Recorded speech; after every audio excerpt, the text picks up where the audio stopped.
বন্ধুরা, আজকের ভিডিওতে আমরা আপনাদেরকে জানাবো যে ইসলাম এমন একটি ধর্ম অর্থাৎ মাযহাব যেখানে প্রায় 1,24,000 মতান্তরে 2,24,000 নবী পাঠানো হয়েছে। খ্রিস্টান ও ইহুদিদের মধ্যেও নবীদের উল্লেখ পাওয়া যায়।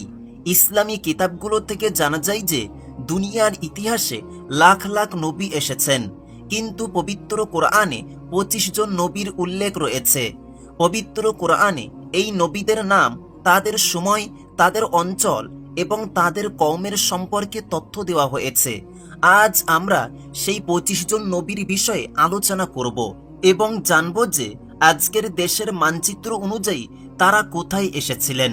বন্ধুরা, ভিডিও শুরু করার আগে বলি, আপনি যদি নিজেকে শেষ নবীর উম্মত তথা নবী করিম হযরত মুহাম্মদ সাল্লাল্লাহু আলাইহি ওয়াসাল্লামের উম্মত হিসেবে গর্ববোধ করেন, তাহলে এই ভিডিওটিতে অবশ্যই একটি লাইক করবেন।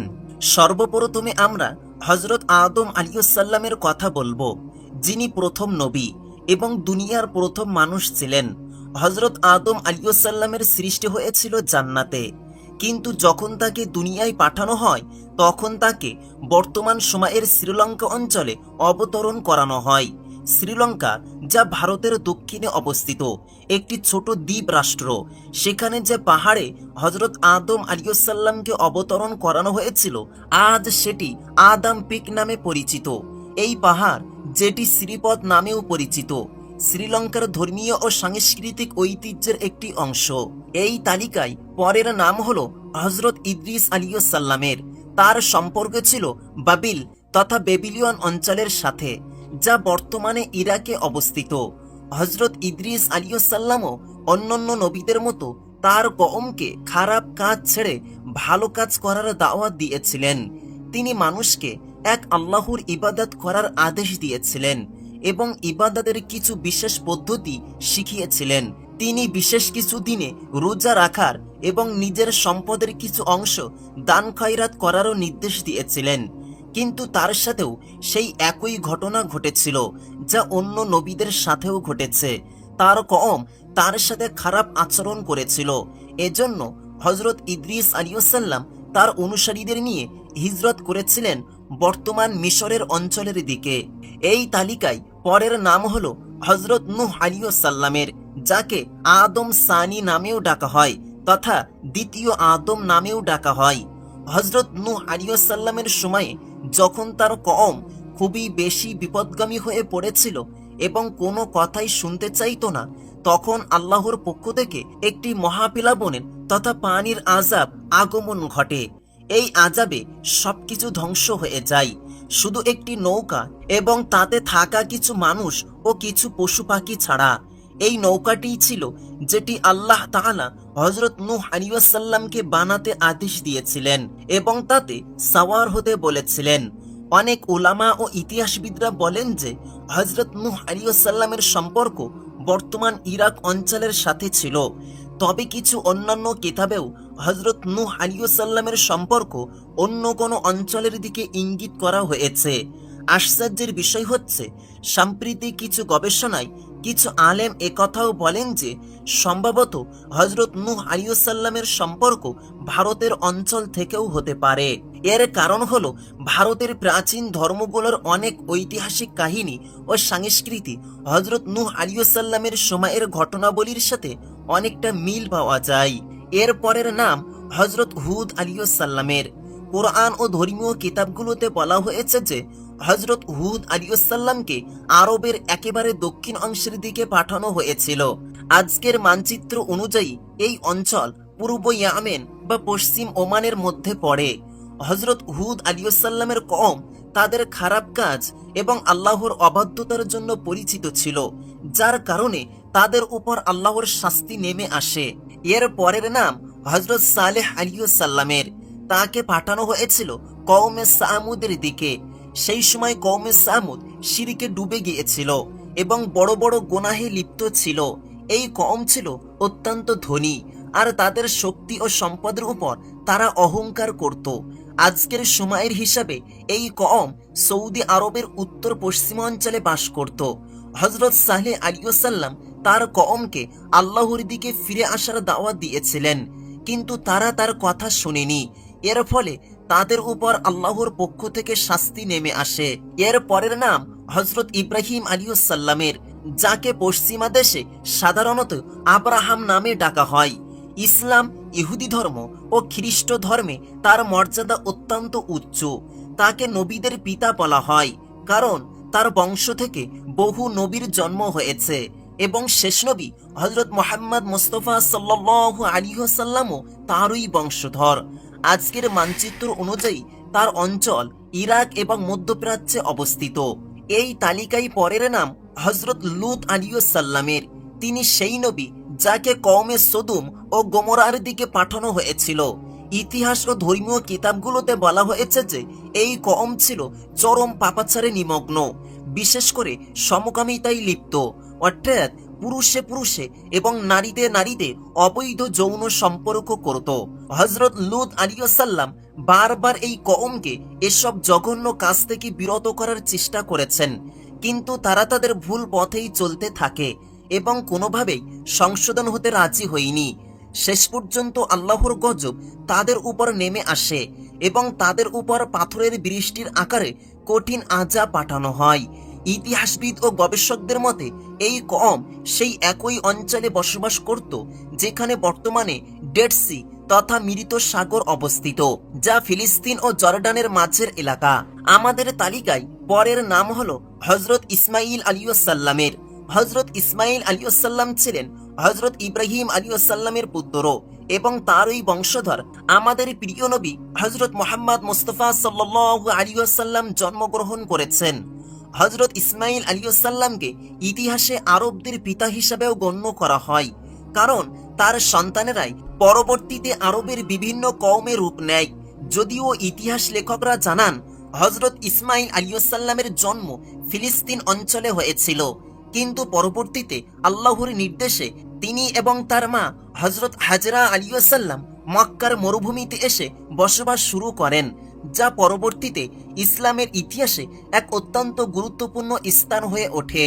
এর পরের নাম তার ভাই হযরত ইসহাক আলাইহিসসালামের।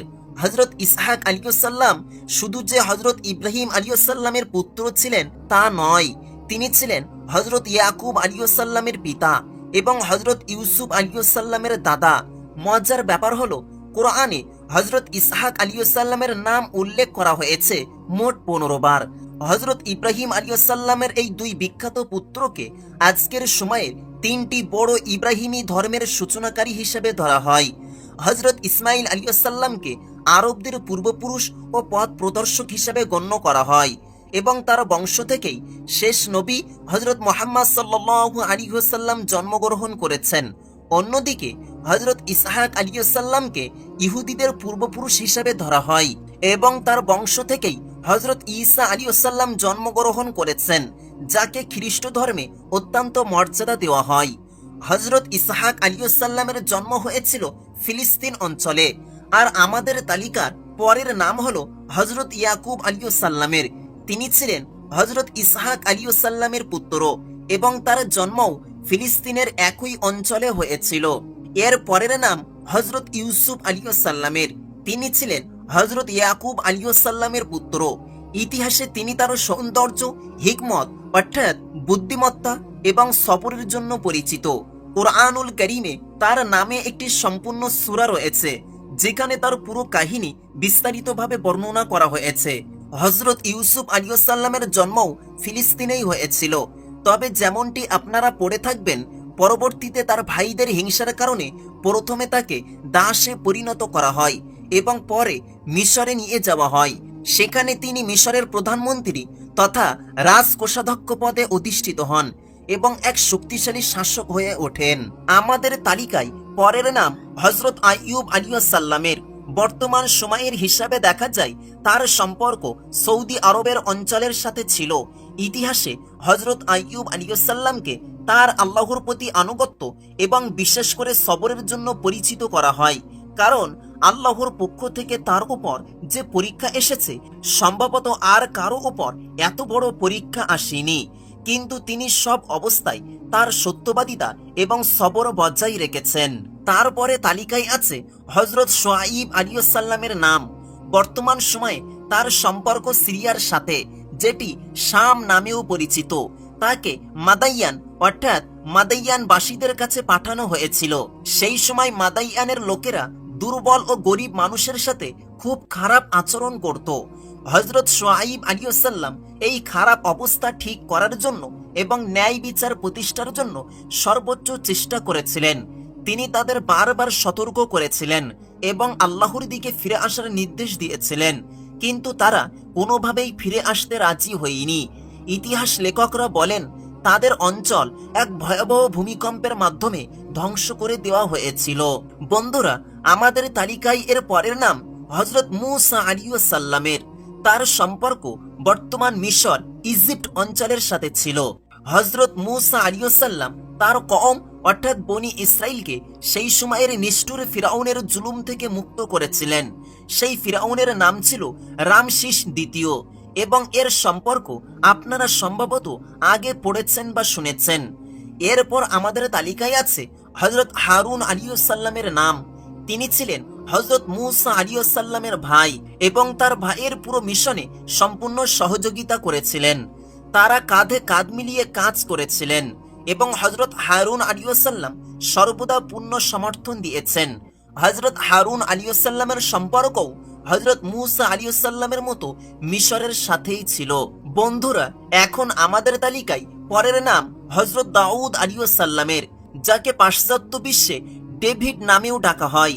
তিনি সেই নবী যিনি বনি ইসরাইল জাতির শাসন ব্যবস্থার ভিত্তি স্থাপন করেছিলেন এবং দীর্ঘ সময় ধরে তাদের উপর শাসন করেছিলেন। তার সম্পর্ক বর্তমান সময়ের ফিলিস্তিনের সাথে ছিল। এরপর আমাদের তালিকায় আছে হযরত সুলাইমান আলাইহিস সালামের নাম, যাকে পাশ্চাত্য বিশ্বে সলোমন নামে চেনে। শাসন কার্যের ব্যাপারে তিনি তার পিতা হযরত দাউদ আলাইহিস সালামের মতোই ছিলেন, বরং হয়তো তার চেয়েও অগ্রগামী ছিলেন। তিনি দীর্ঘ সময় ধরে এক বিশাল অঞ্চলের উপর শাসন করেছেন। আল্লাহ তাকে কিছু বিশেষ উপহারও দিয়েছিলেন, যেমন পশু পাখির ভাষা বোঝার ক্ষমতা এবং জিনসহ সমগ্র বিশ্বের উপর শাসন করার ক্ষমতা। তার সম্পর্কও ফিলিস্তিনের সাথেই ছিল। শুধু তাই নয়, পরবর্তী নবী হযরত ইলিয়াস আলাইহিস সালামের সম্পর্কও ফিলিস্তিনের সাথে ছিল। তাকে এমন এক কওমের কাছে পাঠানো হয়েছিল যারা সেই সময় বাল নামের এক মূর্তির উপাসনা করত। হযরত ইলিয়াস আলাইহিস সালাম সর্বোচ্চ চেষ্টা করেছিলেন যেন তার কওম মূর্তি পূজা ছেড়ে এক আল্লাহর ইবাদত করে। এরপর আরেক নবী হলেন হযরত ইলিয়াস আলাইহিস সালাম। তাকেও ফিলিস্তিনের সেই একই অঞ্চলে পাঠানো হয়েছিল। তিনিও তার কওমকে সঠিক পথে আনার জন্য কাজ করেছিলেন। এরপর আমাদের তালিকায় হযরত ইউনুস আলাইহিস সালামের নাম আসে। তার সম্পর্ক বর্তমান ইরাকের, বিশেষ করে মসুল শহরের সাথে। পবিত্র কোরআনেও তার নামে একটি পূর্ণ সূরা রয়েছে। বিশেষ করে তার মাছের পেটে অবস্থানের ঘটনাটি খুবই প্রসিদ্ধ। এরপর তালিকায় আসে হযরত জুলকিফল আলাইহিস সালামের নাম। তার সম্পর্ক বনি ইসরাইলের সাথে ছিল এবং বর্তমান সময়ের হিসাবে তাকেও ফিলিস্তিন অঞ্চলে পাঠানো হয়েছিল। শুধু তাই নয়, এর পরের নবী হলেন হযরত জাকারিয়া আলাইহিস সালাম। তাকেও ফিলিস্তিন অঞ্চলে পাঠানো হয়েছিল, বরং তার জন্ম হয়েছিল ফিলিস্তিনের বিশেষ শহর ইয়েরুসালেমে, যাকে আল কুদস বলা হয়। এরপর 23তম নবী হলেন হযরত ইয়াহইয়া আলাইহিস সালাম, যার সম্পর্ক বর্তমান সময়ের হিসাবে শাম তথা সিরিয়া অঞ্চলের সাথে ছিল। তারপরে তালিকায় আসে হযরত ঈসা আলাইহিস সালামের নাম, যাকে খ্রিস্টানরা জিসাস ক্রাইস্ট নামে চেনে। তার সম্পর্ক বর্তমান সময়ের হিসাবে ফিলিস্তিনের সাথে ছিল। হযরত ঈসা আলাইহিস সালামকে ইসলামের দ্বিতীয় শেষ নবী হিসাবে জানা হয়, কারণ হযরত ঈসা আলাইহিস সালাম ও শেষ নবী হযরত মুহাম্মদ মুস্তাফা সাল্লাল্লাহু আলাইহি ওয়াসাল্লামের মধ্যে 571 বছরের একটি দীর্ঘ সময় ছিল, যেখানে কোনো নবী বা রসুল পাঠানো হয়নি। প্রায় 571 বছর পর 570 খ্রিস্টাব্দে সৌদি আরবের মক্কা শহরে নবী পাক হযরত মুহাম্মদ মুস্তাফা সাল্লাল্লাহু আলাইহি ওয়াসাল্লামের জন্ম হয়, যিনি শেষ নবী। তিনিই হলেন আমাদের প্রিয় নবী হযরত মুহাম্মদ মুস্তাফা সাল্লাল্লাহু আলাইহি ওয়াসাল্লাম। তো আমার বন্ধুরা, এটাই ছিল আজকের আমাদের খুবই গুরুত্বপূর্ণ ভিডিও। এই ভিডিওটি সেই শুরু থেকে শেষ পর্যন্ত আপনারা দেখেছেন, শুনেছেন, বুঝেছেন। এই ভিডিওটি সম্পর্কে আপনাদের মূল্যবান মতামত কমেন্ট করে যাবেন। আর হ্যাঁ, এই ভিডিওটিতে একটি লাইক দিয়ে সোশ্যাল মিডিয়ার সমস্ত জায়গায় শেয়ার করে সকলকে ও সকল মুসলিম উম্মাহকে দেখার সুযোগ করে দিন। আমাদের এই চ্যানেলে নতুন হয়ে থাকলে চ্যানেলটি সাবস্ক্রাইব করে বেল আইকন অন করে পাশে থাকুন। আবারও দেখা হবে পরবর্তী কোনো এক ভিডিওতে ইনশাআল্লাহ। ততক্ষণ পর্যন্ত নিজের এবং আপনজনদের প্রতি খেয়াল রাখবেন। আল্লাহ হাফেজ।